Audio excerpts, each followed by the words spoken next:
बिस्मिल्लाहिर्रहमानिर्रहीम। अस्सलाम वालेकुम क्लास 9। आज हम लोग करने लगे हैं चैप्टर नंबर 6 के कंस्ट्रक्टेड रिस्पांस क्वेश्चंस। तो यहाँ पर सबसे पहला क्वेश्चन देखिए जिसमें वो पूछ रहे हैं spring are made of steel instead of iron. Spring जो है वो स्टील से बनाए जाते हैं इंस्टेड ऑफ आयरन, आयरन की बजाय।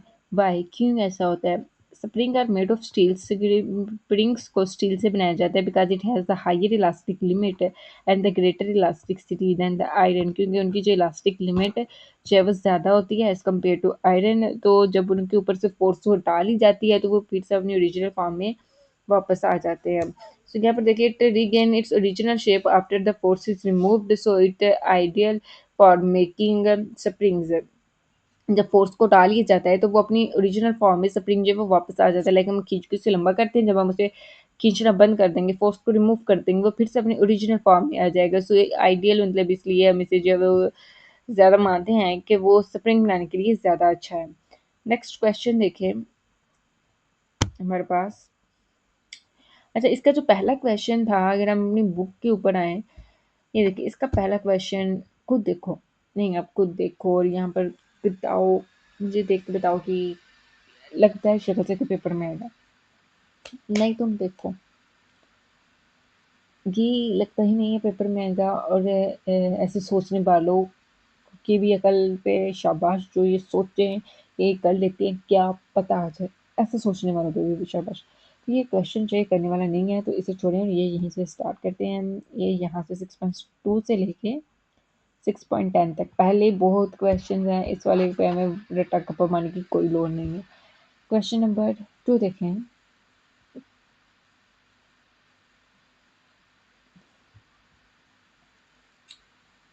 क्वेश्चन है which of the following material is more elastic.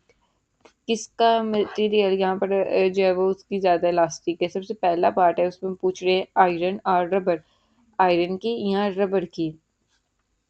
तो यहाँ पर देखिए आयरन जो है उसकी इलास्टिसिटी ज़्यादा होती है। ऐसा क्यों है? आप कहेंगे कि रबर की ज़्यादा होनी चाहिए, लेकिन इलास्टिक इसमें ये नहीं कि सिर्फ उसे खींचना ही, खींच कर अपनी ओरिजिनल फॉर्म में वापस आ जाना, उससे जो है वो इलास्टिक यहाँ पर कहा गया। हमारा जो लॉ पढ़ रहे हैं उसमें ये बात की गई है कि वो उसे हम डिफॉर्मेटिंग के बाद जब वो दोबारा से रिफॉर्मेटिंग में आ जाए, उसे खींचने के बाद वापस वो अपनी ओरिजिनल फॉर्म में आ जाए। अब हम अगर किसी रबर को खींचे तो वो खींचने के बाद कंप्लीटली अपनी ओरिजिनल फॉर्म में नहीं आती। ये हम सबको पता है कि वो थोड़ी सी लंबी हो जाती है, उसका साइज इंक्रीज हो जाता है। तो यहाँ पर देखें iron is more elastic than the rubber because it regain its original shape more completely after reforcing the force is removed. जब वो खींचने वाली कोई भी यहाँ पर हम फोर्स उसके ऊपर लगा रहे हैं, उस फोर्स को रिमूव कर लिया जाए तो आयरन जो है वो ज़्यादा अपनी ओरिजिनल फॉर्म में आ जाता है। अगला हमारे पास पार्ट है, उसमें उसमें वो पूछ रहे हैं एयर और वाटर, हवा या पानी। तो इसमें हमारे पास पानी जो है वो is more elastic than the air because it is much less compressible. पानी की जो है वो कम कंप्रेसिबल होता है as compare to air, so इसकी वजह से इसकी इलास्टिसिटी जो है वो ज़्यादा है। How does the water pressure 1 meter below the surface of a swimming pool compare to the water pressure 1 meter below the surface of a very large and deep lake? यहाँ पर दो चीज़ों की वो प्रेशर की बात कर रहे हैं। एक हमारे पास प्रेशर है स्विमिंग पूल के में 1 मीटर प्रेशर को कंपेयर करने के लिए वो कह रहे हैं। एक मिनट, कहाँ है हमारे पास? ये है हमारे पास स्विमिंग पूल में।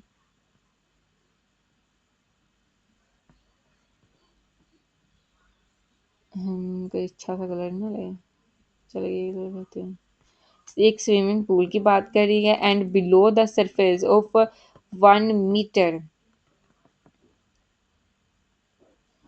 और एक हमें वाटर प्रेशर 1 मीटर, अगेन ये भी 1 मीटर है बट किसके below a very large deep lake, एक बहुत बड़ी डीप लेक की यहाँ पर बात हो रही है।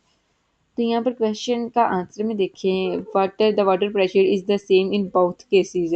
पानी का जो प्रेशर है दोनों केसेस में सेम होगा because the liquid pressure depend on the depth. जो लिक्विड का प्रेशर होता है वो उसकी गहराई पे डिपेंड करता है, डेंसिटी पे डिपेंड करता है एंड द ग्रेविटेशनल एक्सेलरेशन पे, नॉट द साइज और the shape of the container.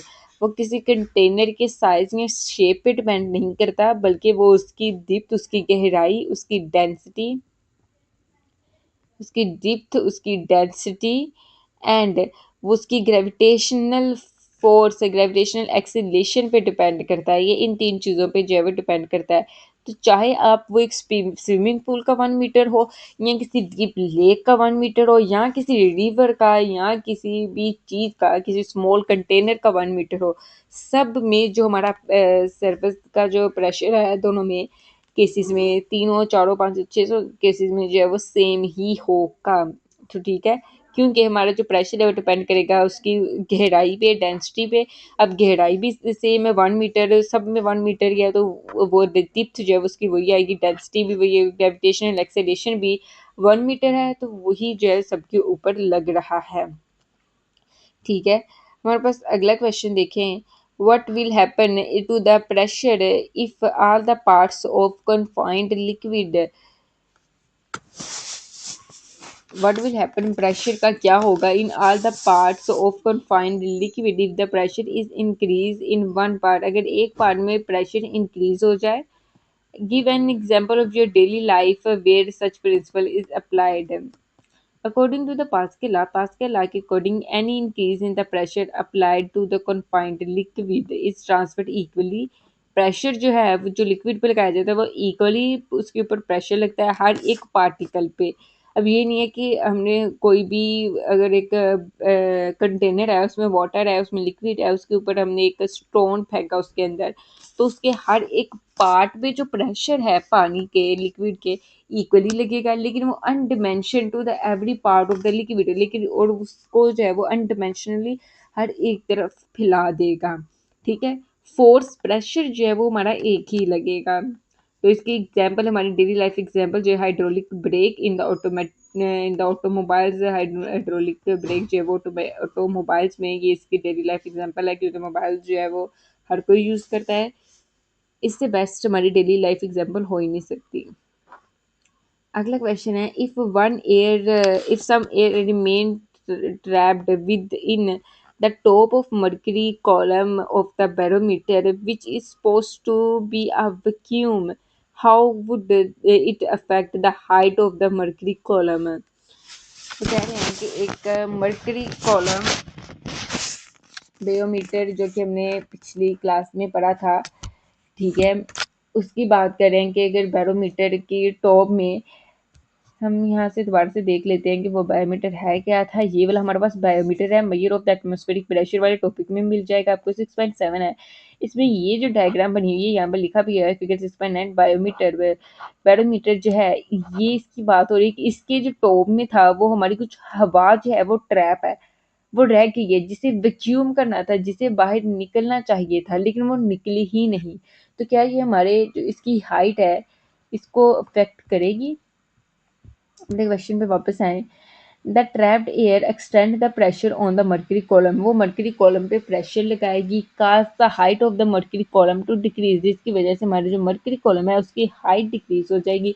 Therefore the barometer give a lower reading than the actual atmospheric pressure, तो वो कम रीडिंग देगा as compare to actual atmospheric pressure के. अगला हमारे पास क्वेश्चन है 6.5.